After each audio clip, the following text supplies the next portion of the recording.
మీరు ఈ రొట్టెను తిని ఈ పాత్రలోనిది త్రాగునప్పుడల్లా ప్రభువు వచ్చే వరకు ఆయన మరణమును ప్రచురపరచలేదు. కాబట్టి ఎవడు అయోగ్యంగా ప్రభు యొక్క రొట్టెను తినను లేక ఆయన పాత్రలోనిది త్రాగును వాడు ప్రభు యొక్క శరీరమును గూర్చి రక్తమును గూర్చి అపరాధి అవ్వదు. కాబట్టి ప్రతి మనుషుడు తను తాను పరీక్షించుకొనవలెను. అలాగూ చేసి ఆ రొట్టెను తిని ఆ పాత్రలోని త్రాగవలెను. ప్రభువు శరీరమని యోచింపక తిని త్రాగువాడు తనకు శిక్షావిధి కలుగుటకే తిని త్రాగుచున్నాడు. ఇందువలననే మీలో అనేకులు బలహీనులు రోగులై ఉన్నారు. దేవుడు తన పరిశుద్ధ వాక్యం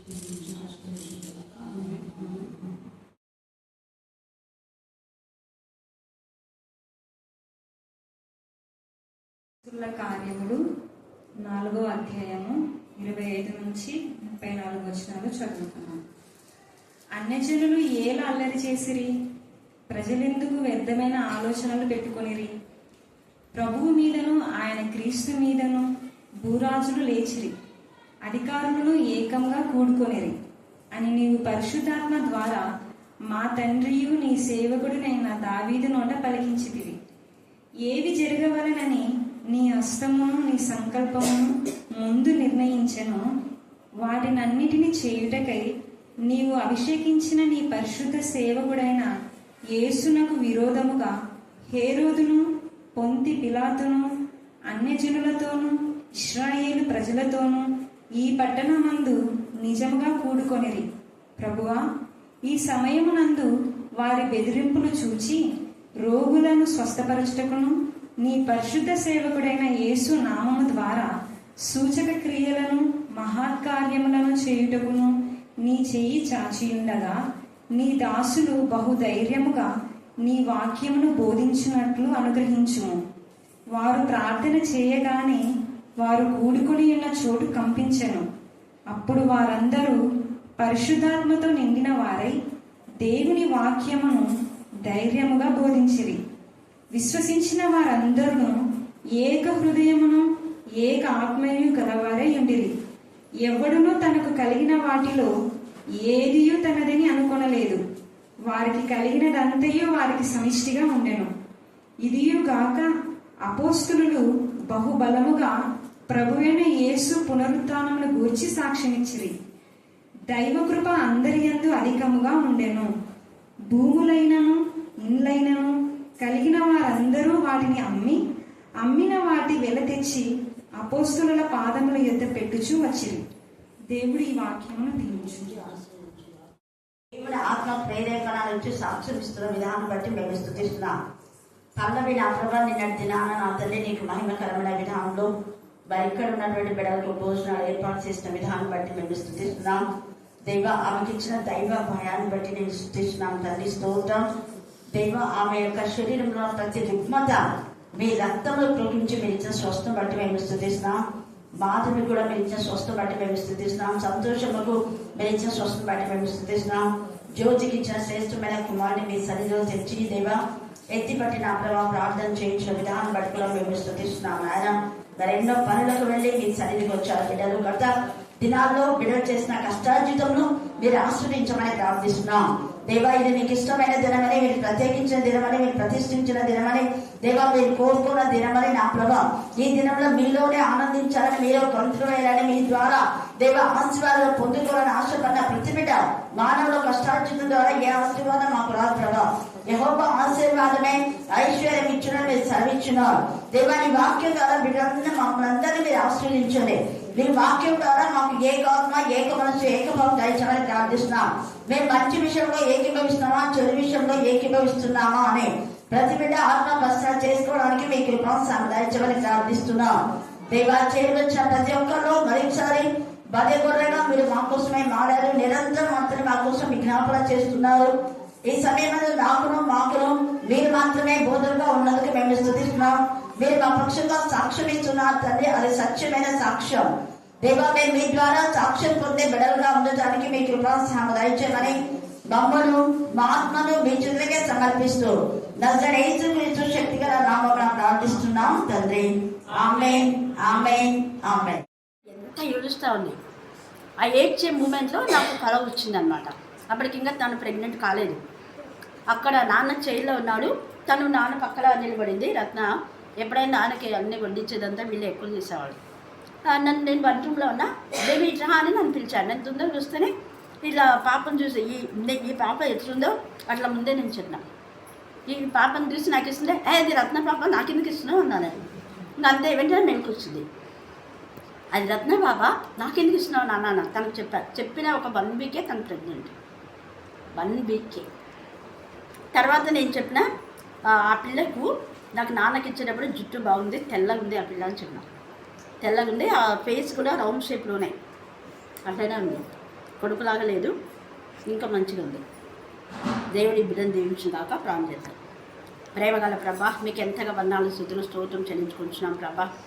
మీరు గర్భంలో నింపబడక మునిపే దైవజనుల ద్వారా తెలియజేసిన ఈ బిడ్డ దోషం గల దేవుడి బిడ్డగా కరుణాపీఠంలో సమృద్ధిగా ఈ బిడ్డ గర్భంలో నుంచి పిండంలో ఉన్నప్పటి నుంచి వాక్యం విని వాక్యం చెప్పగలడానికి వాళ్ళ తల్లికి సహకరించిన ఈ బిడ్డను దేవా ప్రార్థించినప్పుడంతా కూడా మూమెంట్స్తో నేను స్తుతించిన ఈ బిడ్డను జ్ఞానాత్మకంగా నింపి నీ ఎందుకు భయభక్తి గల బిడ్డగా, నీకు ఇష్టమైన బిడ్డగా, నీ సొంత సంపాద్యంగా నీ సొత్తుగా మార్చుకొని నా ప్రభా రత్న కంటే మైతి వెప్పన్గా మీరు వాడుకుంటండి.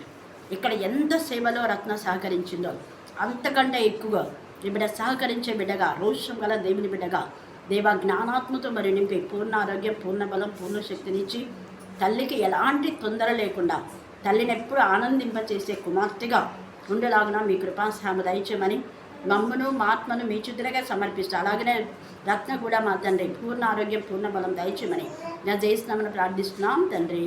ఆమేన్, ఆమేన్, ఆమేన్. చెప్పండి ఏంటి? వాళ్ళు చెప్పాలా? ఏక ఆత్మ ఏక హృదయం అనేది చాలా చాలా ప్రాముఖ్యం. మన కొంతమంది ప్రశ్న ఏమంటే జంతువులలో ఆత్మ ఉంటుందా లేదా అని ప్రశ్నించారు. మరి ఉన్నాడా? ప్రాణాత్మ, పరిశుద్ధాత్మ ఉండదు. కానీ దేవుడు ఆయా సందర్భాల్లో ఆత్మ ఇచ్చినప్పుడు అంటే ఎందుకంటే ప్రతిదీ పట్టికి మన్నైపోతుంది, అది దేవుని దగ్గరికి వెళ్ళిపోతుంది. నరుని ఆత్మ అన్నాడు కానీ జంతువుల ఆత్మ లేదు. జంతువులకు ప్రాణం ఉంది కానీ ఆత్మ గురించి ఎక్కడ జంతువుల గురించి రాయబడాలి. ఆత్మ ఉండేవాళ్ళు మాట్లాడతారు. అందుకనే ఆ గాడిదకు పరిశుద్ధ ఆత్మ నోరు ఇచ్చినప్పుడు మాట్లాడగలిగింది. అలాగా ఇంకా చాలా సర్పం కూడా దానికి ముందు ఆత్మ ఉంది కాబట్టి అది దురాత్మ అయినా ఏ ఆత్మ అయినా ఒక ఆత్మ. దురాత్మ అయితే దుర్బోధ చేస్తుంది, మనుష్యాత్మ అయితే మనుషులకు సంబంధించిన విధానంలో లోకాచారాలను బట్టి బోధ చేస్తాడు. పరిశుద్ధాత్మ అయితే దైవికమైన విషయాల్లో ఏకీభవిస్తాడు. అందుకే ఆత్మలు అనేవి 3. తర్వాత మనం ఇక ప్రవచనం 16 మీరు చదువుకుంటే అక్కడ కూడా 3 ఆత్మలు, కప్పల వంటి 3 ఆత్మలు బయలు వెళ్ళానని మనం చూస్తాం. కప్పల వంటి 3 ఆత్మలు అంటే చాలా మంది దేవుని యందు భయభక్తి కలవారని చెప్పుకొని కప్పలాగా ఉభయచర జీవులాగా జీవిస్తూ ఉంటారు. ఆ ఉభయచర జీవి కదా కప్ప అంటే మనకంతా తెలుసు ఉభయచర జీవి అని. అది సగం లోకం సగం దేవుడు అనే విధానంలో ఉంటుంది. అలాగే మానవుడు కూడా చాలా మంది సగం భక్తి సగం భుక్తి లాగా ఉంటది. అంటే పొట్ట కోసమే సేవ. వాళ్ళంతా కూడా చదువులో ఎప్పుడైతే ఫెయిల్ అవుతారో ఇంకా ఇంటర్ 10 సార్లు క్వాలిటీ కొడితేనే ఏం బతుకొస్తుంది చెప్ప గట్టిగా. ఎందుకు ఇంత సింపుల్ క్వశ్చన్ వేస్తున్నారని ఇంటర్ 10 సార్లు క్వాలిటీ కొడితేనే ఏమొస్తుంది అక్క చెప్తున్నాడు. ఎందుకు చెప్తారు? వాక్యం చెప్పలేకంటే వాక్యం చెప్పి ఇంట్లో ఏమైనా చేసినామా అందుకనే స్త్రీల ఇళ్లలో చూచొద్దని మీరు అని చెప్పింది వాక్యం. ఇలాగా అనేక మంది పెద్ద కూసు కోసం ఇంటింటికి పోతున్నారని తెలిసి మీరు ఒంటరిగా ఉన్న స్త్రీల ఇళ్లలోకి వెళ్ళొద్దండి అన్నారు. ఒకవేళ పురుషులు ఉంటే మీకు అవసరమైతే ఏదైనా మాట్లాడాలి. కనుపే వాళ్ళు దేవుడని వాక్యంలో తేటగా వాక్యంలో చెలవిచ్చింది. ఈ కాపరులు వాళ్ళు మొరకలేరు, మూగ కుక్కలు. ఎందుకు వాళ్ళు మూగ కుక్కలు అంటే వాళ్ళు ఆ ఇంటికి వెళ్ళి ఆ ఇంటిలో ఉన్న తప్పును ఖండించాలి. ఆ ఇంటికి వెళ్ళి తప్పున వాళ్ళని మెచ్చుకొని తలకాయ కూరను ఏందో వాళ్ళకి ఇష్టమైనవి నల్లకోడి ఏందో ఇవన్నీ వేరే వాళ్ళు చెప్పినవే నేను చెప్తున్నా, కల్పించుకొని కాదు. మేము వస్తున్నాము నల్లకోడి కోసి పెట్టాక ఎందుకు మరి నాకు అర్థం కాదు. ఆ నల్లకోడిలో ఏముందో అది నాకు తెలియదు. ఇంకా ఇంకొంతమంది ఏమి ఆమెకు ఒకసారి దురాత్మ పట్టినప్పుడు దురాత్మ వాళ్ళు నల్ల కోళ్ళని తీసుకొని పోతున్నారు బస్సులలో. నేను కూర్చున్నా, అది దాంట్లో పెట్టినారు, పెట్టి కాళ్ళంతా కట్టేసినారు, అది కొట్టుకుంటూ ఉంటుంది. ఏంటి కోళ్ళు బస్సులో తేగదు అంటే నల్ల కోళ్ళు మేడం తీసుకుపోవాల్సిందే. ఇది నల్ల కోళ్ళను సమర్పిస్తారంట ఎక్కడ అన్ని దేవత. మనల్ని కూడా నల్ల కోళ్ళను వాళ్ళకి దయ్యాలు పడితే తీసుకొని పోయి సమర్పిస్తారు. చాలా మంది ఇక్కడ వాళ్ళే, గుడూరు వాళ్ళే.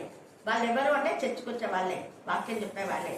కోడి రక్తాన్ని తీసి వేకుజామున ఆ కుండల్లో పెట్టుకొని పోయి ఏమేమో పెట్టి అన్ని గుమ్మడికాయలు టెంకాయలు దిగదీసినవన్నీ పెట్టి అక్కడ ఎవరికో తగలానికి పోయి పడేస్తుంటారు.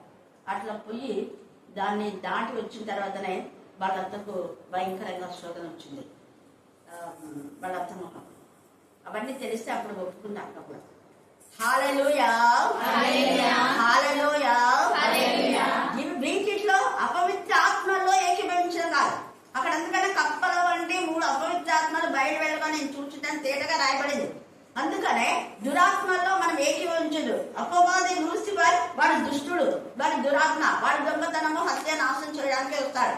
వాడు పైకి బ్రహ్మపరిచే ఆత్మ కూడా, అంటే మనల్ని భ్రమింప చేస్తాడు. మనకేదో మేలు చేసేటట్టుగా వాడు మాట్లాడతాడు, ఎర వేస్తాడు. ఆ ఎరకు మనం గౌరవానికి చిక్కుకున్న తర్వాత మనల్ని కాల్చి చంపేస్తాడు. వాడి పని అదే, నరకంలో పడేసి. ఎందుకంటే వాడి బతుకు నరకమే కాబట్టి వాడొక్కడు పోలేక అనేక మంది తీసుకుంటాడు. ప్రకటన 12లో 3 భాగాలు వాళ్ళకందరికీ దుర్బోధన చేస్తున్నారు. వాడు ప్రకటన 12 మీరు చదువుకోండి. దాని తోకతో 3 భాగాలు నిలిచి దేవుడి కిందికి పడేస్తాడు. అంత మందిని దేవుడి వైపు నుంచి వాళ్ళు మరల్చుకుంటారు. భ్రమపరిచే ఆత్మ, దురాత్మ వాళ్ళని భ్రమలో పడేసింది. నేనే దేవుడిని అయిపోతా, నేనే ఆకాశ నక్షత్రాల కంటే సభాపర్వతం మీద ఎక్కిపోతా, దేవుడి తర్వాత నేనే ఉంటాను అని వాళ్ళందరూ భ్రమింప చేసింది. 3 భాగాలు తోకతో ఈడ్చి దేవుడు కింద పడేశాడు. దాంతో పాటు గుర్తుపెట్టుకోవాలి, అపవాది తనకు అన్ని శక్తులు ఉన్నాయి, యుక్తులు ఉన్నాయి, అది ఇది ఇంకా నేనే పెద్దనాలు చేసేది అంత అని చెప్పి వాడు ఏం చేసిన వాటితో పాటు దేవుడు 3 భాగాలు పడవేశాడు. పడవేసే వరకు వాళ్ళకి తెలియదు. వీళ్ళంతా కూడా భ్రమపరిచే ఆత్మ, వీళ్ళ శక్తి ఏం లేదు, వీళ్ళ అంతా కూడా భక్తి ఉంది అనేది తర్వాత తెలిసింది. అలాగా పడిపోయినటువంటి ఆత్మ చాలా మంది. ఈ మధ్య కొంతమంది ఆడపిల్లలంతా పెద్దగా కోర్టులో చేస్తున్నారు యూట్యూబ్ లో, సిగ్గు లేకుండా. నేను అదే అంటా, ఇంత సిగ్గు లేకుండా యూట్యూబ్ లో పెట్టి ఎక్కేంత అవసరం ఏమైంది? ఫలానా పాస్టర్ ఇలా చేశాడా అన్నో నిజమే. పాస్టర్కి బుద్ధి లేకపోతే ఒక ఆడపిల్ల నీకైనా బుద్ధి లేదా అని ప్రశ్నించాలనిపించింది. దాంట్లో కూడా రాష్ట్రంలో మామూలుగా కొంతమంది నాకు కాల్ చేస్తే నేను వాళ్ళతో అదే చెప్తాను. అక్క ఫలాని వాడు ఇలా ఒక మోసం చేశాడంటే సరే, వాడు వెదవా, వాడికి బుద్ధి లేదు. నువ్వు దేవుని మందిరానికి పోయి దేవుని మందిరంలో ఇలాంటి పనులు ఎలా చేస్తావు? మనం చేయడమే కాకుండా రచ్చకెక్కి కోర్టులని మళ్ళీ నాకు న్యాయం చేకూర్చండి అంటావు. నీకు న్యాయం ఏమని న్యాయం చేకూర్చాలా? నేను అడిగే ప్రశ్న. ఆడపిల్లలు చాలా మంది, పురుషులు చాలా మంది మోసగించే వాళ్ళే ఉన్నారు.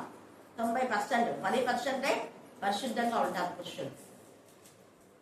స్త్రీలు చాలా మటుకు, ఎందుకంటే ఏదైనా వాళ్ళకి అవమానం కాబట్టి చాలా జాగ్రత్తగా ఉంటుంది. అయినా కూడా బలి తెగించే ఆడవాళ్ళు కొంతమంది ఉంటారు. అలాంటి వాళ్ళే దేవుని మందిరాన్ని పాడు చేస్తారు. దేవుని మందిరం పాడు చేయడం ద్వారా ఏమైతుంది? మందిరం పాడైనప్పుడు, మందిరం అపవిత్రమైనప్పుడు దేశానికంతా శిక్ష వస్తుంది. అందుకే ఇర్మియాలో కూడా అదేమన్నాడు, దేశానికి శిక్ష. వాళ్ళు నా మాట వినలేదు, నా మాట పెళ్లి పెట్టినారు, కఠిన హృదయులైపోయినారు వాళ్ళు. అందుకనే వాడు చేసిన పాపం దేశం మీదకి రప్పిస్తారన్నారు. ఇక్కడ ఏకాత్మ ఏకభావం కలిగినప్పుడు దేశంలో దేవుడు క్షేమాన్ని చేకూర్చున్నాడు. ఏ దేశంలో ఎవరెప్పుడు ఏకాత్మ ఏక మనసు ఏకభావం ఉన్నప్పుడు దేశానికి క్షేమం వచ్చింది, ప్రపంచానికంతా క్షేమం చేకూర్చారు. ఎవరు? యోసేపు. ఇంత సింపుల్ క్వశ్చన్ ఇస్తాయి. అంటే రాజు ఆత్మ ఒకటే ఉంది, యోసేపు ఆత్మ ఒకటే ఉంది, ప్రజలందరి ఆత్మ ఒకటే ఉంది. రాజు ఏమని చెప్పాడంటే దైవత ఆత్మ కలిగి ఉన్నాడు యోసేపు. యోసేపు దైవ జ్ఞానం కలవాడు. యోసేపు కళాభావాలు చెప్పేటటువంటి వాడు. కాబట్టి అలాంటి యోసేపుకు 7 సంవత్సరాలుగా భయంకరమైనటువంటి కరువు రాబోతుందని దేవుడు తెలియజేసినప్పుడు వెంటనే జ్ఞానంతో యోసేపు 7 సంవత్సరముల యొక్క మంచి పంటనంతా సమకూర్చుకున్నాడు. ఎందుకు అంటే ఒకవేళ రాసు వద్దు అలా చెయ్యొద్దు, ఏడేళ్ళు పురుగు మంచిపోతుంది, నీకేమైనా తలకాయ ఉందా అనొచ్చు కదా అలా. కానీ అక్కడ పెద్దలు ఉంటారు కదా, వాళ్ళు అనొచ్చు కదా, వాళ్ళ అధికారులు ఉంటారు కదా, వాళ్ళని ఎవరు లేదు. యోసేపు యొక్క ఆత్మ సంబంధమైన జ్ఞానానికి అందరూ ఏకీభవించారు. అది ఏకాత్మ, ఏక మనసు, ఏకభావం అంటే ఎవ్వరు కూడా ఈ యొక్క యోసేపు మాటను కాదు అని చెప్పలేదు. ఆత్మ సంబంధులు చెప్పిన మాటకు అందరూ ఏకీభవిస్తే మన సంఘం బాగుంటుంది, మన సమాజం బాగుంటుంది, మన కుటుంబాలు బాగుంటుంది, టోటల్ గా మన దేశం బాగుంటుంది. ఆత్మ సంబంధాలకు ఏకీభవించడం. అలా ఆత్మ సంబంధి అయిన యోసేపుకు ఏకీభవించినారు కాబట్టి 7 సంవత్సరంలో వారి ప్రాంతంలో కరువు రాకుండా లేదా కరువులో సమృద్ధిని ఇచ్చి మిగతా ప్రపంచ దేశాలన్నీ కూడా వాళ్ళ దేశం ఆశ్రయించేలా చేశారు దేవుడు. ఎవరి దేశం అంటే యోసేపు ఎక్కడున్నాడు అక్కడ, అది ఆయన దేశం కాకపోయినా కూడా ఎక్కడుంటే అక్కడ. హల్లెలూయా, హల్లెలూయా, హల్లెలూయా, హల్లెలూయా, హల్లెలూయా. దాని అర్థం ఏంటంటే దేవుని పిల్లలు ఎక్కడున్నా అక్కడ దేవుడు మైటి మెరకలు చేస్తారు. వాళ్ళని బట్టి వాడు దేవుడు చూపించినటువంటి కనాను దేశంలో అద్భుతాలు జరుగుతాయని కాదు. అక్కడ అబ్రహాంకి ఎప్పుడో చెప్పాడు, అబ్రహాము తర్వాత బ్లెస్సెడ్ అయినటువంటి బిడ్డను దేవునికి మహిమకరంగా జీవించారు. అన్యుల దేశంలో రోషము గల దేవుని వాళ్ళు రుజుపరిచేవారు. ఏకాత్మ, ఏక మనసు, ఏకభావంగా రుజుపరుస్తారు. ఇక్కడ కూడా ఏమైందంటే వీళ్ళందరూ కూడా వీళ్ళు 2 గుంపులు ఉన్నారు. ఏకాత్మ, ఏక మనసు, ఏకభావం గల గుంపులు 2 ఉన్నారు. ఒకటి పైన మనం చూస్తే అన్ని జనులు 7 అల్లరి చేసిరే, ఆ టాపిక్ మనం ధ్యానం చేసుకున్నాం. ఇక్కడ అన్ని జనులైన వాళ్ళు ఎవరు అనేది తేటగా రాశారు. మరి ఇప్పుడు దేవుడు ఆత్మతో అన్ని జనులు ఎవరు మీరు చెప్పండి. అన్ని జనుతుందా చెప్పాలా? అన్ని జనులు ఎవరు? ఇంత సింపుల్ చూసారు. నిన్న విన్నారు కాబట్టి చక్కగా మనం అన్ని జనులు అంటే హిందువుల దగ్గరికి వెళ్ళిపోతాం కదా. బైబిల్ పరంగా అన్ని జనులు అంటే హిందువులు అని లేదు ఇక్కడ. చూడండి, అన్ని జనులు అంటే అన్ని జనులు ఏలా అల్లరి చేసి అంటే ఆ అన్ని జనులు ఎవరంటే పైన ప్రధాన యాజకులే. ఎంత బాధ! ప్రధాన యాజకులే. ప్రస్తుత సమాజంలో చాలా మంది దైవ సేవకులు దేవునికి అవమానకరంగా ప్రవర్తిస్తున్నారు. నెక్స్ట్ పెద్దలు. నిన్న మాత్రమక్క చెప్పింది పెద్దలే ఈ పాస్టర్ పొమ్మని చెప్పారు. ఆ పాస్టర్ కూడా అక్కడే ఉంటాడని చెప్పి ఆమె బిడ్డ పెళ్ళప్పుడు కూడా చెప్పొచ్చు. అందరు మీరంతా స్త్రీలకు కూడా చెప్పిన, మీరంతా ఎందుకు మౌనంగా ఉన్నారు? నేను పాస్టర్ మీకు పరిచయం చేశాను, 25 ఏళ్ళ పైగా అయింది. మీరు ఎందుకు పాస్టర్ పక్షంగా మీరు పోరాడకూడదు? వాళ్ళ కూతురు పెళ్లికి పోయినప్పుడు దేవుని దయతో అప్పటి నుంచి కూతురు పెళ్ళైపోయి ఇప్పుడు కొన్ని ఏళ్ళు అయింది, 3 ఏళ్ళు అయింది, 4 ఏళ్ళు, 3 సంవత్సరాలు. అంతకు ముందు నుంచి ఒకసారి పుట్టించారు ఆ పాస్టర్. ఎవరు? మన సంఘానికి సంబంధించిన వ్యక్తులే. చాలా బాధపడినాడు. నేనన్నా వెంటనే ఎక్కడ వచ్చాడో పెట్టుకోమా, నీకు ఇంకొక చర్చి కూడా ఉంది కదా, ఏం పర్వాలేదు, లేదంటే ఇక్కడే నీకు ఎవరెవరు వస్తారో వాళ్ళందరినీ బయట వరండాలో కూర్చోబెట్టి వాక్యం చెప్పు, ఏం పర్వాలేదు, చెట్ల కింద ఏసై చెప్పాడు. నమ్మినాడు ఆ పాస్టర్.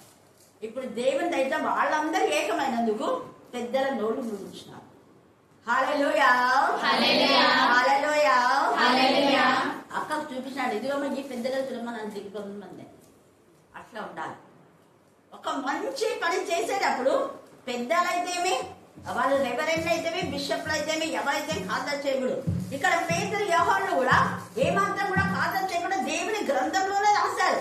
ఈ అన్ని జనులు ఎవరంటే ప్రధాన యాజకులు, పెద్దలు తమతో చెప్పిన మాటలన్నింటినీ వారికి తెలియజేసి వారు విని ఏక మనసుతో దేవుడికి బిగ్గరగా మొరపెట్టిరి. నాన్న, నీవు ఆకాశమును, భూమిని, సముద్రమును, వాటిలోని సముద్రమును కలుగజేసిన వాడవు అంటే దేవుని మహిమ. హల్లెలూయా, హల్లెలూయా, హల్లెలూయా. ఆకాశం మీదే, భూమి మీదే, సముద్రం మీదే, భూమి మీద ఉన్న మనుషులందరూ నీకు లోపాల్సిందే. రోషంగా వాళ్ళు మాట్లాడారు. అంతకు ముందు వాళ్ళని గుర్తించారు అందరు ఏకంగా ఉండి.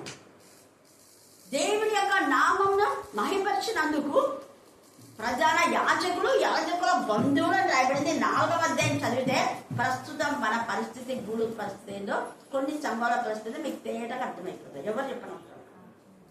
ప్రధాన యాజకులు బంధువులందరినీ పిలుచుకున్నాడంట. ఎంత భయం పిలుకోడు. యాజకులు అంటే భయపడే వాళ్ళని ధైర్యపరచాలి. పేతురు ఎవరిని ఎవరు చెప్పాలి అంతవరకు కొట్టించుకొని తల్లుడిని బయటకు వచ్చిన తర్వాత చెప్తున్నాను, మమ్మల్ని అంతా కూడా బంధించారు, రండి మీరంతా రండి అని చెప్పరా? ఇద్దరే దేవుని స్తుతించారు, పేతురు, యోహాను, అలెగ్జాండర్, ఇంకో కొంతమంది. అయితే ఆ పైనంతా మనం చూస్తే వాళ్ళంతా కలిసి ఎంత బాధాకరంగా వాళ్ళు ఈ యొక్క వీళ్ళని ఏం చేయాలని వాళ్ళకి అసలు అర్థం కాల. 21 వచ్చి చదవండి, 4:21. ప్రజలందరూ జరిగిన దాన్ని గూర్చి దేవుని మహిమపరచుచుండిరి కనుక సభవారు ప్రజలకు సభవారు అంటే ఎవరు సభలు అంటే ఈ తొత్తులంతా ప్రధాన యాజకుల బంధువులు, పెద్దలు, వాళ్ళ యొక్క దేవునికి విరోధంగా ఉండేటటువంటి వాళ్ళంతా. వీరెందుకు తప్పు చేస్తున్నారు? తప్పులు ఖండించడం లేదు. దేవుని అక్కడ సమీపంగా ఉంది. వీళ్ళు మారు మనసు పొందాలి, యథార్థంగా నిజాయితీగా జీవించాలి, అక్రమంగా ఆస్తులు సంపాదించుకోకూడదు అని వీళ్ళు చెప్తుంటే వీళ్ళేమో అలా చెప్తారు మాకు వ్యతిరేకంగా అనేసి వాళ్ళని ఏం చేస్తున్నారు? సభ వారికి భయపడి వీరిని శిక్షించే విధం ఏమీ కనుగొనలేక ఏం చేయని అర్థం కాదు. ఏం చేయాలని మొత్తం ఒకరు పిలిచి ఏం మనం గొడవపాటు పడుతున్నావు, రా చర్చికి అంటే ఆయన రాదు. అక్కడ పిలుస్తారు, అడుగుతారు, ఆకులు గోడు. ఇంకా కొంతమంది పిలుస్తారు, వాళ్ళు గోడు. ఏం చేయలేదు బాబు. ఈమె చూస్తారేమో మైక్ ఇట్లా పెట్టింది, యాడో ఒక రోజు ఇంకా వస్తారంటే రోజు చెప్తాను. ఇప్పుడు ఏం చేయాలి? సౌండ్ తగ్గిమని చెప్తాను చెప్పినారు. నేనన్నా ఆడ చర్చిలో తగ్గిమనండి. తర్వాత ఎలక్షన్స్ అప్పుడు పెడతారు, అంత పెళ్లినప్పుడు పెడతారు. మొత్తం చెవులంతా పోయేటట్టు 12 రాత్రంతా పెట్టుంటారు. అందరు చదివేది వేద్యమ్న. మరి వేద్యమ్న మీరెందుకు పెట్టున్నారు? పాటలు అర్ధగంట పాటలు పెడతారు, తర్వాత వాక్యం కూర్చోబెట్టారు, తర్వాత మళ్ళా ప్రార్థనకు మళ్ళీ కొంచెం సేపు, సాయంత్రం ప్రార్థనకు మళ్ళీ కొద్ది గంట. ఎంత టైం మనం పెట్టడం కాదు. మేము కేవలం ఆత్మతో పాడేవాళ్ళు వాక్యం చెప్తాం, అంతకు మించి ఉండదు. పైగా 7 గంటల నుంచి 9 గంటల వరకు, 9 లోపల ముగిస్తాం. ఆ టైంలో ఎవ్వరూ చదవాలి. మేమైతే ఎప్పుడు చదవాలి ఆ టైంలో. మీరు కూడా చదివారా? ఎవరైనా వేద్యంలో కదా, స్టూడెంట్స్ అంతా ఎప్పుడు చదువుతారు చెప్పారా? మేము మా పిల్లలకు ట్రైనింగ్ ఇప్పించింది అదే. కనుక మా స్టూడెంట్స్ ఎక్కువ పాస్ కావడానికి కారణం అది. వేకు ఖచ్చితంగా మీరు లేవాలి. 4 నుంచి మీరు కనీసం అంటే నేను కనీసం 1 గంట చదవండి. మీరు ఎలా పాస్ కారో చూడండి. అన్న కనీసం 1 గంట, 2 గంటలు చదివితే ఇంకా మంచిది. ఇంకా నో డౌట్ అట. 7 వరకు చదివితే ఇంకా మంచిది. 7 తర్వాత మీరు ఉద్యోగంలో పోయేవాళ్ళు మీ పర్సనల్ అవన్నీ తీసుకొని 8 గంటల మీరు బస్ ఎక్కొచ్చు, స్కూల్కి వెళ్ళవచ్చు, కాలేజీకి వెళ్ళవచ్చు. హల్లెలూయా, హల్లెలూయా, హల్లెలూయా. టైమింగ్స్ ఇక్కడ వీళ్ళకి కూడా అర్థం కావట్లేదు. వీళ్ళకి అసలు ఏం చేయాలబ్బా అర్థం కాక ఏం చేస్తున్నారు? ఎక్కడ వాళ్ళని బెదిరించినా అంట. ఏమని గట్టిగా ఏమని బెదిరించారు? గట్టిగా వాడద్దండి, కొంచెం చిన్నవాడండి, మా సౌండే ఎక్కువ ఉండాలా, గట్టిగా వాక్యం చెప్పండి, కొంచెం చెప్పండి. ఒకవేళ చెప్తే మమ్మల్ని ఎవరిని విమర్శించొద్దు, మా బతుకులు ఏదో మేము బతుకుతాం, మేము పోయింది నాకు తెలుసు. ఇంకా తెలిసినప్పుడు వాళ్ళని మీరు ఎందుకు చెప్తారు? ఇలాంటి కూడా అంటే తెలిసే నువ్వు మారకుంటే ఇంకొకరు ఎవరో మారుతారు. హల్లెలూయా, హల్లెలూయా, హల్లెలూయా, హల్లెలూయా. చెప్పొద్దు అంటే నేను చెప్పకుండా ఉంటానా? వీళ్ళదే నువ్వు మౌనంగా ఉండమంటే నేను మౌనంగా ఉంటామా? అక్కడ భక్తి మేము గుడ్డి భిక్షలు మౌనంగా ఉంటే ఇంకా గట్టి కేకలు వేశారు. నువ్వు ఒక్కరోజు చెప్తామంటే రోజు 10 సార్లు చెప్తాం మేము, అదే మా పని. అదే అందుకనే వీళ్ళు ధైర్యంగా ఏకాత్మ, ఏక మనసు, ఏకభావం కలిగి జరిగిన సిచ్యువేషన్స్ అన్నీ అల్లరి జనం అంటే వీళ్ళు అల్లరి వాడు అని ముందరనే దావీదు రాశాడు. దేవ అల్లరి జనము అన్యులు ఎవరు అంటే వాళ్ళు నీకు సంబంధించిన వాళ్ళే. కింగ్ సౌలు, అబ్షాలో అల్లరి ముగ్గురు ఏర్పాటు చేసుకున్నాడు. షిమి అనేవాడు అల్లరితో కలిసి దావీదు ఎంతగా అవమానపరిచాడు. వాళ్ళు నిజంగా అన్ని జనులు కాదు, వాడు నీకు సంబంధించిన వాళ్ళే. కానీ నీ పిల్లలకు వేరైపోయినారు కాబట్టి వాళ్ళు అన్యులు. దేవుని పిల్లలకు ఎవరు యాంటీగా ఉంటారో వాళ్ళే అన్యులు. దేవుని పిల్లలతో కలిసి వాక్యం ప్రకటించని వాళ్ళు, ప్రార్థించని వాళ్ళు, సేవకు మరి వెళ్ళనటువంటి వీళ్ళందరూ అన్యుడే. అది వాక్యం ఇక్కడ చెప్తా ఉంది. నేను చెప్పే కూడా ప్రకటనలో కూడా వాళ్ళకు వాళ్ళు యూదులని అనుకున్నా, వాళ్ళు క్రైస్తవులు అనుకుంటున్నారు. మేము వాక్యం చెప్తున్నాం, ప్రార్థన చేస్తున్నాం అంటున్నారు, కానీ వాళ్ళు యూదులు. కానీ యూదులు కాదు. నిజంగా యూదులు అయితే ఇచ్చే గుణం ఉంటుంది. యూదులకు ఎప్పుడు not receiving, giving giving giving giving ఇద్దాం. నాకు ఇచ్చిన తలంతా ఇంకొకటి, నాకు ఇచ్చిన తలంతా ఇంకొకటి, నాకున్నది ఇంకొకటి. షేరింగ్ షేరింగ్ షేరింగ్, అది యూదుల లక్షణం. అందుకనే యూదులైనటువంటి యేసయ్య యూదా వంశం లేవీలు కూడా అంతే. తమకు ఇచ్చినటువంటి దాన్ని 10 మందికి పంచుతారు. వీరు అన్యజనుల్లో చేస్తే, అంటే మన సంఘాల్లో కొంత ఉంది కొంత లేక అనుకోండి, అదే అన్యుల టెంపుల్స్కి మీరు వెళ్ళండి, వాళ్ళు ఇచ్చే కొబ్బరికాయ దక్షిణ అంటే 5 రూపాయలు పెట్టచ్చు, 2 రూపాయలు పెట్టచ్చు, వాళ్ళు ఇష్టం. గోల్డ్ పెడతారు, ఏదైనా పెడతారు. కానీ ఆ ఇచ్చిన కొబ్బరికాయ సగం కొట్టి సగం వాళ్ళ దగ్గర పెట్టుకొని సగం ఏం చేస్తారు, వాళ్ళకి ఇస్తారు. అవునా కదా? చేస్తారు, చూస్తున్నారు కదా. అది తెచ్చిన పదార్థాలు కూడా కొంత వాళ్ళు తీసుకొని మళ్ళీ వాళ్ళకి దండ పెడతారు. వాళ్ళు తీసుకుపోయి ఏం చేస్తారు, అందరికీ పంచుతారు. ఆ మూగ దేవతలను పూజించే వాళ్ళకి అంత జ్ఞానం ఉంటే మనం ఏం చేస్తున్నాం? ప్రతి మందిరానికి వెళ్ళిన ప్రతి వ్యక్తి 100% ప్రసాదాన్ని పంచుతుంటారు. మరి మన దేవుని వాక్యం ఇంత శ్రేష్టమైన వాక్యం, జీవం గల వాక్యం, ఇహ పరములలో మన పరముకు చేర్చేటువంటి వాక్యం, నరకం నుంచి విడిపించేటటువంటి వాక్యం, మన స్వస్థపరిచే వాక్యం, మన ధైర్యపరిచే వాక్యం, మనకు సమృద్ధిని ఇచ్చిన వాక్యం, ఈ వాక్యమే సకల ఆశీర్వాదములకు కారణం. ఇలాంటి వాక్యము మనకు దేవుడు ఇస్తున్నాడు. మనం ఎంతమందికి పంచిపెడుతున్నాం? వాళ్ళు ఖచ్చితంగా ప్రసాదం వాళ్ళు ఒక్కరు అస్సలు తినాలి. చిన్న చిన్న ముక్కలు చేసి కానీ ఇచ్చేస్తున్నారు. మనం నమ్మయిస్తున్నామా? అందుకనే ప్రభువులలో దేవుడు చెప్పినటువంటి మాట వాళ్ళు చేస్తున్నారు. వాళ్ళు అన్యం చేసేవంతా మన బిబ్లికల్ బేసే. వీరి ప్రభు రాత్రి భోజనంలో పాల్గొంటే ఖచ్చితంగా ప్రభుని ఏం చేయాలి, ప్రచురించాలి. హల్లెలూయా హల్లెలూయా హల్లెలూయా. మనకు తెలిసిన విషయాలు వీళ్ళు, అందుకనే మేము కన్నవాటిని విన్నవాటిని చెప్పకుండా మేము ఉండాలని. వీళ్ళు చెరసాల్లో వేసినా కొట్టినా ఏం చేసినా ప్రాణం పోయే వరకు మేము చెప్తాం. అలాంటి ఏకాత్మ, ఏక మనసు, ఏకభావం ఎంతమందికి వచ్చింది ఇక్కడ అంటే, అందుకని అంటారు కదా 29 నుంచి చదవండి. 29, ప్రభువా ఈ సమయం నందు వారి బెదిరింపులు చూచి రోగులను స్వస్థపరచుటకును నీ పరిశుద్ధ సేవకుడైన యేసు నామము ద్వారా సూచక్రియలను మహత్కార్యములను చేయుటకును అది దేవుని చెయ్యి చాచాడు. దానికి మనం నేను దేవుని చేతిని చూపితే ధైర్యం పట్టిస్తాను. ఏం భయపడను, దేనికి ఎవరిని తెలుసుకోవాలి. మా ఇంట్లో వాళ్ళకి అసలు ఎవ్వరికి తెలియదు ఏ విషయాన్ని, ఇక్కడ జరిగే విషయం తెలిస్తే ఒక్కరోజు నన్ను ఇక్కడ ఉంచాలి. తెలియకపోయినా ఇక్కడ నుంచి రమ్మంటారు. ఎందుకంటే ఈ గుడి నుంచి అందరికీ తెలుసు, ఇంక్లూడింగ్ హాస్పిటల్స్. నా చెల్లి అంటుంది, మా చెల్లి భర్తకు అదేదో స్టమక్ ప్రాబ్లం ఏదంటే బాగా డిశ్చార్జ్ అయిపోయినారు. అక్క దేవుడు గుడులు అంటే గుడులు అంతా సగం ఉందంటే ఇక్కడ డాక్టర్స్ బెదిరిస్తారంట. అంతే మరి చూడండి ఎంత ఇదిగా ప్రతి చిన్నదానికి ఎక్కడ చూడు అదే. ఇంకా ఆమె అయితే ఎన్నిసార్లు ఇద్దరు చీరలక్ష్మి, అబ్బా మేడం వాళ్ళకి ఎవ్వరికి అసలు ఇవ్వనే ఇవ్వకూడదు, ఇచ్చేదంటే బెదిరిస్తారు. ఏదైనా ఇంకా డబ్బులు అడిగామంటే 1,00,000 రూపాయలు దాక్కున్నావు కదా ఇయ్యందంటే అక్కడ కేసులు పెడతామన్నారు. ఉన్నవి లేని కలిపి గతంలో పెట్టారంట చాలా మందికి. చూడండి ఎంత నీచునే. ఇక్కడైతే ఎంత ఇదిగా దేవుని హస్తం మాకు తోడుగా ఉంది. ఏం భయపడదు, ఎవరి హెల్ప్ మాకు అవసరం లేదు. అందుకని ఇక్కడ అంటున్నాడు దేవా నీ హస్తం అంటున్నాడు. అదే దేవుని హస్తం తోడుగా అంటే బహుధైర్యంగా, కొంచెం కాదు బహుధైర్యం. ఆయన హస్తము సాహసకారం చేసేది. ఆయన హస్తం కరుణా హస్తం. ఎజ్రా నెహెమ్యాలో కరుణా హస్తం, దేవుని కరుణా హస్తం తోడుగా ఉన్నదా మేము ఇన్ని పనులు చేస్తామంటాడు. ఎంత గొప్ప దేవా నీ హస్తం, నా హస్తము మోషేకు తోడై ఉన్నాడు, జాషువా నీకు కూడా తోడై ఉంటాం. Don't bother about anything. ఏ దాని గురించి నువ్వు ఇది చేయదు. కానీ అంటాడు నా హస్తం ఖచ్చితంగా తోడు ఉంటుంది. మోషే ఎలాగా నా మాట ప్రతి విషయంలో విన్నాడో నువ్వు కూడా ధర్మశాస్త్రము వినాలి, చదవాలి, ధ్యానించాలి, ప్రకటించాలి. ఇది చేయాలి. ఆ ప్రకారం నడిచి 5 విషయాలు ఉన్నాయి. వాక్యం వినాలా, వాక్యం చదవాలా, వాక్యం ధ్యానించాలా, బ్రతుకులు సరి చేసుకోవాలా, అప్పుడు ప్రకటించాలి. అప్పుడు మన జీవితాలు బ్లెస్సింగ్స్ వెంట బ్లెస్సింగ్స్ వస్తాయి. మోషే ఊహించని బ్లెస్సింగ్స్, అద్భుతాలు, ఆశ్చర్యాలు, వింతకాలాలు, గొప్ప కాలాలు చూశారు. యెహోషువ కూడా. యెహోషువ మోషే కంటే ఎక్కువ చెప్పాలంటే. ఎందుకు ఎక్కువ అంటే మోషే బండ నుంచి నీళ్ళు రప్పిస్తే యెహోషువ ఒక్క దినంలో సూర్యచంద్రులనే ఆపేశాడు. హల్లెలూయా హల్లెలూయా హల్లెలూయా.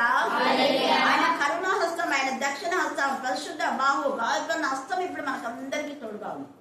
ప్రతి ఒక్కరి పైన ఆయన హస్తం పెట్టే, హస్తంలో స్రవించే రక్తము నీకు నాకు ప్రోక్షించి నిన్ను నన్ను ధైర్యపరుస్తాను. నీ భర్త సరిగా లేడా, నేనున్నాను అంటున్నాను.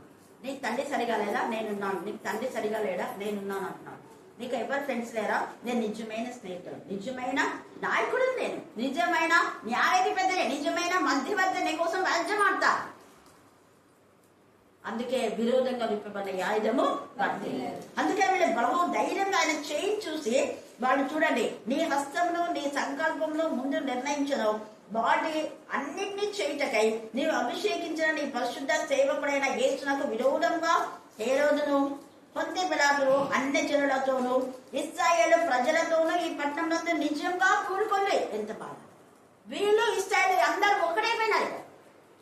హేరోదులు ముగ్గురున్నారు. యేసు ప్రభు కాలంలో ఉన్న హేరోదు అసలు ఎంత కిరాతకుడు అంటే, పసి పిల్లలను 2 సంవత్సరాల్లో అప్పుడప్పుడు పుట్టిన పిల్లలు కూడా చంపించేశాడు. ఎంత నీచుడు! నీరో చక్రవర్తి పిల్లల కంటే వాడు పెద్ద ఇది అన్నమాట. కఠినుడు, కఠినమైన మనసు. తర్వాత ఇంకొక హేరోదు వచ్చినాడు. ఆ హేరోదు ఏం చేసినాడంటే, యోహాను బాప్తిసం ఇచ్చే యోహాను ఆయనను వ్యభిచారి అన్నాడు.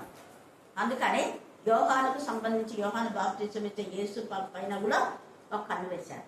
యోహాను ఇలాగన్నాడు, యోహాను యొక్క శిష్యుడే యేసు ప్రభు కూడా బాప్తిసం ఇచ్చాడంటే వీళ్ళంతా ఒకటే షాడో, వీళ్ళు కూడా నన్ను ఏమో చేస్తారని ఇక్కడ బోధించొద్దు, యేసు ప్రభుకు చెప్పండి అని పంపించినాడు. అప్పుడు యేసయ్య అన్నాడు, ఆ నక్కతో చెప్పాను. రాజు అని ఏం కాదని చేయాలి, వాడు ఒక నక్క, గుండ నక్క. గోధులు నవ్వుకుంటాడు, పైన ఆకులు కప్పేస్తాడు. ఏమీ తెలియదు అమాయకపు జంతువులు, అవి ఆకులుగా దానిపై దాని కింద పడితే దాన్ని తినేది. వాటిని అన్ని చక్క పండిస్తున్నాడు. వాడు బతుకంతే. గుంత దవ్వి గుంత పైన ఆకులు పెడతాడు. పాపం తెలియదు కదా. తెలియని అమాయకులు ఆ గుంట నక్క వల్ల పడదు. నేను పడిపోను అసలు. ఆ గుంట నక్కతో చెప్పు, నేను ఈరోజు ఇక్కడి నుంచి పోను, 3 రోజులు ఇక్కడే ఉంటాను. 3 రోజులు నా పని ఇక్కడ ఉంది. అయిపోయిన తర్వాత మళ్ళీ వేరే చోటు మళ్ళీ వస్తాయి కూడా. ఎంత నేరుగా చెప్పాడు. హల్లెలూయా హల్లెలూయా హల్లెలూయా హల్లెలూయా. హై బాబా, ఏ రోజు రాజు గురించి విన్నాను, పోయి చెప్పుకో. తండ్రి అయిన దేవుని కుమారుడు యేసయ్య నజరేయుడు యేసు చెప్పాడు, నువ్వు ఒక గుండె నక్క అంట అనుకో. వాడికి తెలిసరిగా గుండె సరిపోయింది. ఎవరు నాకు ఎందుకు ఇలా యేసు ప్రభు ఎదిరించాడు. ఆ గుంట నక్క ఏమైపోయిన అడుగు అని మనం చూస్తే భయంకరమైనటువంటి ఉగ్రత. వాడు చనిపోయిన తర్వాత మళ్ళీ అపోస్తల కాలంలో అప్పుడప్పుడే ఇంకొకడు వస్తాడు. 12వ అధ్యాయం అపోస్తల కార్యము చివరి 23వ వచనం చదవండి. అపోస్తల కార్యము 12:23. అతడు దేవుని మహిమపరచనందున అండర్లైన్ చేసుకోండి. దేవుని మహిమ పరచని వాళ్ళకందరికీ ఇలాంటి శిక్ష వస్తుంది. ఈ మధ్యాహ్నం కాల సమయంలో దేవుడు చేసిన మేళ దేనిని మనం మరవద్దు. మహిమ మహిమ దేవుని మహిమపరచాలి, దేవుని సృష్టించాలి, దేవునికి సాక్షిగా మనం ఉండాలి. అతడు దేవుని మహిమపరచబడినందా పురుగులు పడి వెంటనే ప్రభువు దూత అతన్ని మొత్తను కనుక పురుగులు పడి ప్రాణం. అది అప్పుడప్పుడే పురుగులు వచ్చాయి. ఎందుకు వచ్చినా అక్కడ పురుగులు? చూసిన వాళ్ళందరూ దేవునికి భయపడి నరకంలో ఈ పురుగులే ఉంటాయి, జాగ్రత్త, వాడికి ఊక పురుగులు పడిచి వచ్చినారు. మీకు అలా ఉండవు. ఒక ముక్కు నుంచి పోయి ఇంకో ముక్కులు వస్తాయి, చెవుల నుంచి పోయి ఇంకో చెవులోకి వస్తాయి, కళ్ళల్లో ఉంటాయి, చేతులలో ఉంటాయి. అవి కనపడవు, అవి వివిధ విహారం చేస్తుంటాయి. మీ గుండెలకు కాళ్ళకు అంతపై హీమోగ్లోబిన్ కణాలు ఎలాగ తిరుగుతూ ఉంటాయో ఇవి అట్లనే తిరుగుతుంటాయమ్మా, జాగ్రత్త, నరకానికి వద్దు, పరిశుద్ధంగా ఉండండి. అందుకే నేను రక్తం కాచానని యేసయ్య చెప్పడానికి. యేసయ్య రక్తం ఘోషిస్తా ఉంది. అందుకే అక్కడ వాడు పురుగులు పడిచి వచ్చాడు. అపోస్తలుడైన పౌలు యొక్క బోధకు ఎంత ఆశ్చర్యపడ్డారు. దేవుని మహిమపరచలేదు. పౌలు ఇష్టానుసారంగా మాట్లాడారు. వాళ్ళంతా ఏకంగా కూడి, వాళ్ళంతా ఎవరంటే మళ్ళీ యూదులకు సంబంధించిన వాళ్ళేవాడు. అపోస్తలుడైన పౌలు యూద బద్దకు సంబంధించిన యూద మతం కోసమే ప్రాణాలు తీసిన వాడు. ఇప్పుడైతే నేను అలాగ చేసినప్పుడు తెలియక, కానీ ఇప్పుడు చేయట్లేదు. ఇప్పుడు యేసయ్య నజరేయుని నామము ఎంత శక్తివంతమైందో నాకు తెలుసు. ఆయన నాతో స్వయంగా మాట్లాడినాడు. చూసినప్పుడు అక్కడ ఉన్న వాళ్ళంతా పారిపోయారు. మహా వెలుగు వచ్చింది. ఇక్కడ కూడా వీళ్ళు ఏకాత్మ ఏక మనసు ఏకభావం కలిగినప్పుడు భూమి అంతా ఏమైపోయిందంటే అదంతా కంపించిందంట. 31వ వచనం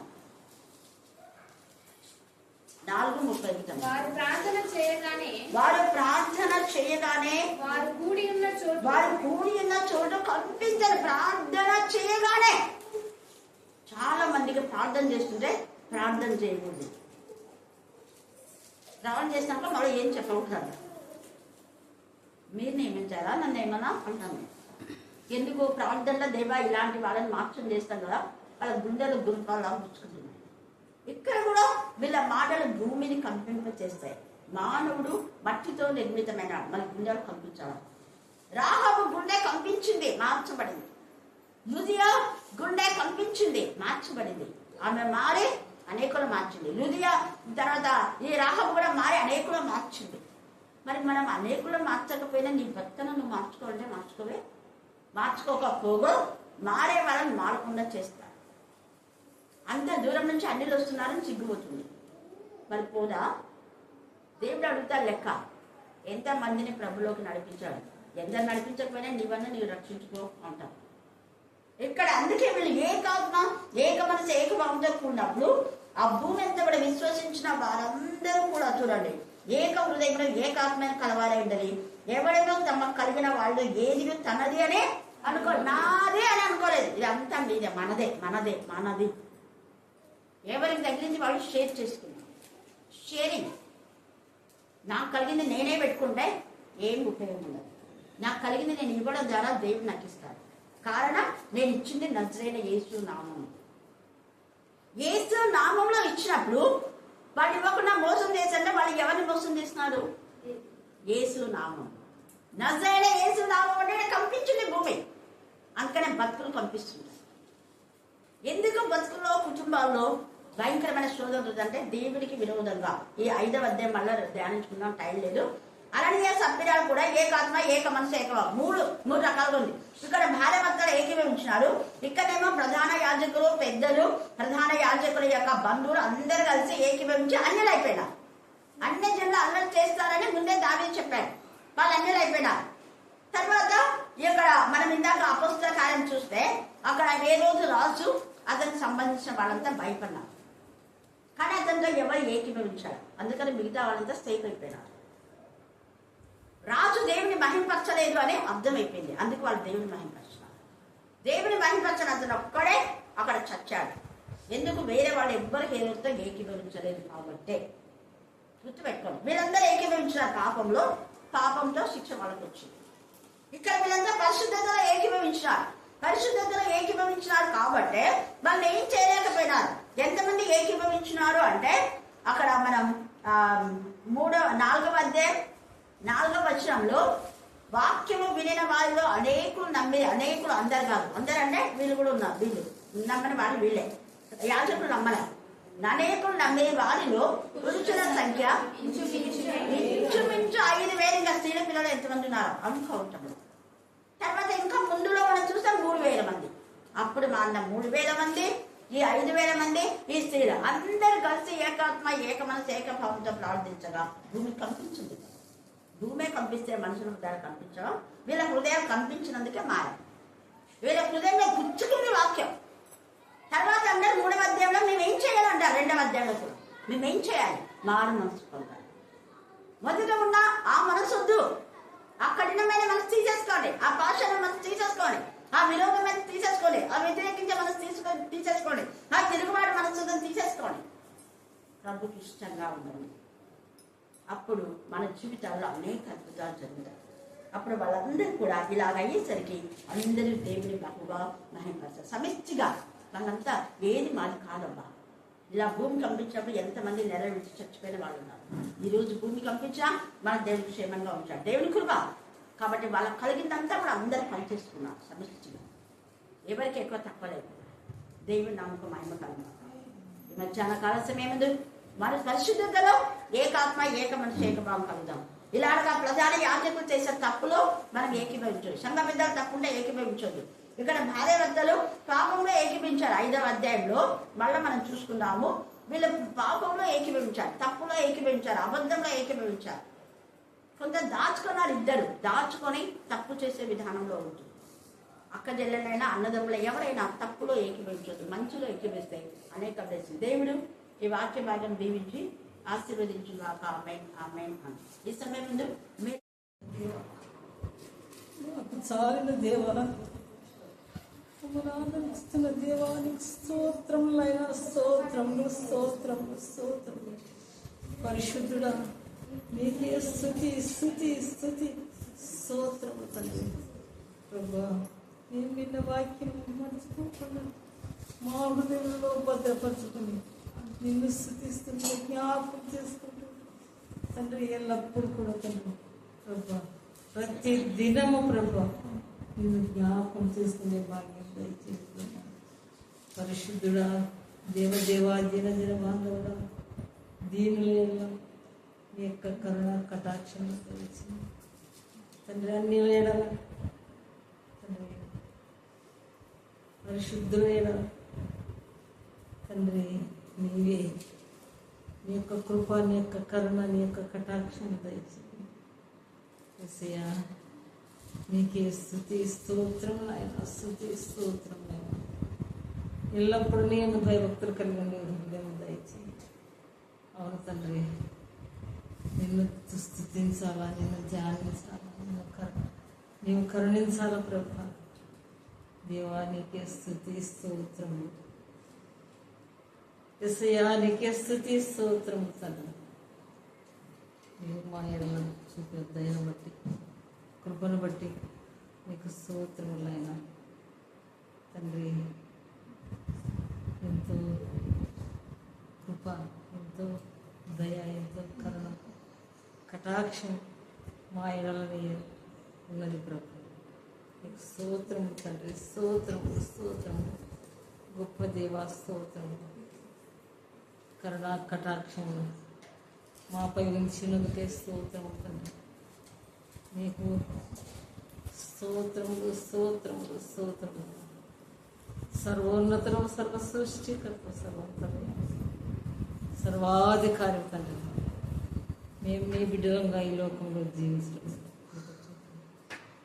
సర్వోన్నతురానికే స్తుతి స్తోత్రములు స్తోత్రములు.